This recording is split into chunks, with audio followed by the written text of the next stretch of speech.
Hello and welcome. I am looking forward to discussing how we can motivate adult learners during our professional development.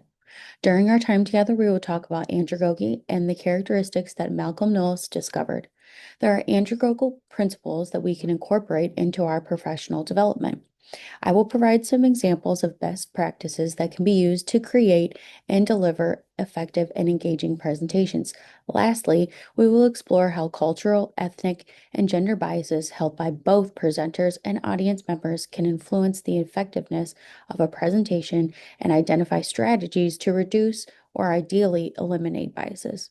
Throughout the presentation, we will include designated stopping points for questions, feedback, and opportunities for collaboration.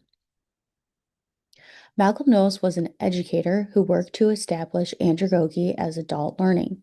Across the course of his research, he created 5 assumptions about the characteristics of adult learning.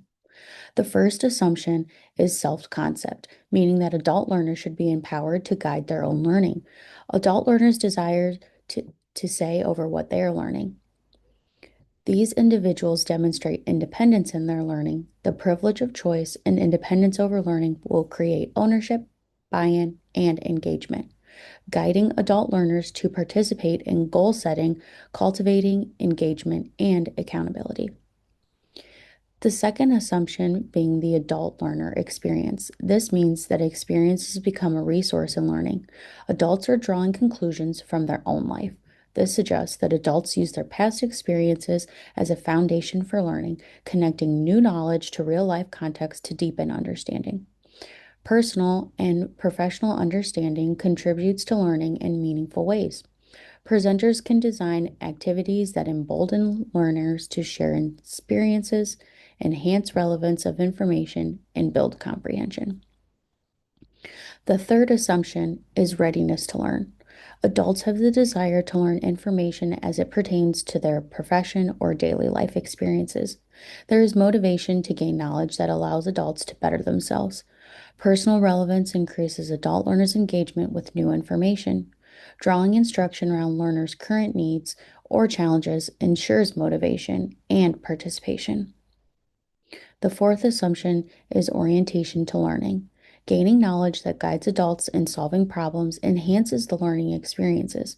Adults approach learning with focus on identifying problems and finding practical solutions.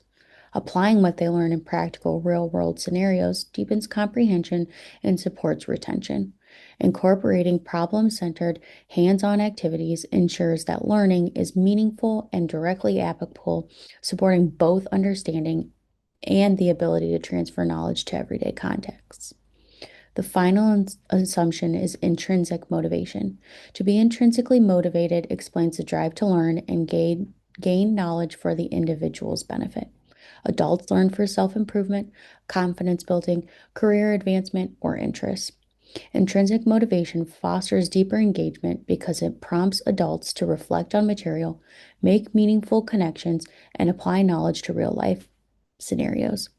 Encouraging learners to explore topics independently supports intrinsic motivation and leads to more engaged, thoughtful learning.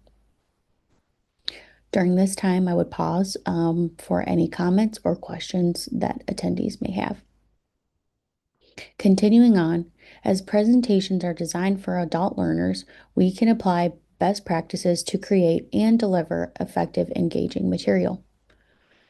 I encourage you to be mindful of the manner that you design your slideshows. A successful presentation includes a balance between background, text, and multimedia. Background and font choices should be deliberate and simple to maintain engagement, while the amount of text per slide should be limited and directly related to the information being shared.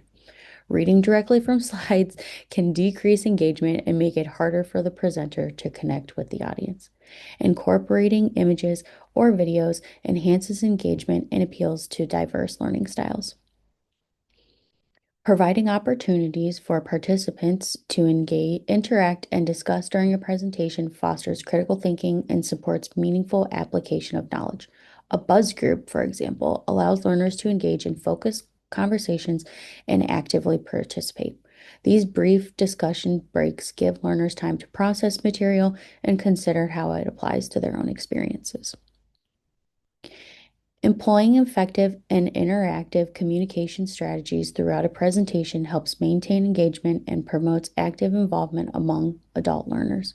Presenters' verbal and nonverbal cues, such as tone, eye contact, facial expressions, and enthusiasm, reinforce key points and sustain audience attention. Using vocal inflection, maintaining eye contact, and demonstrating excitement about the content encourages learners to stay engaged, participate actively, and connect more deeply with the material. This is another moment where I would pause for comments, questions, or feedback. Continuing on, the concluding topic addresses how cultural, ethic, and gender biases of presenters and audience members can affect the success of a presentation, as well as practical strategies to minimize or eliminate those biases.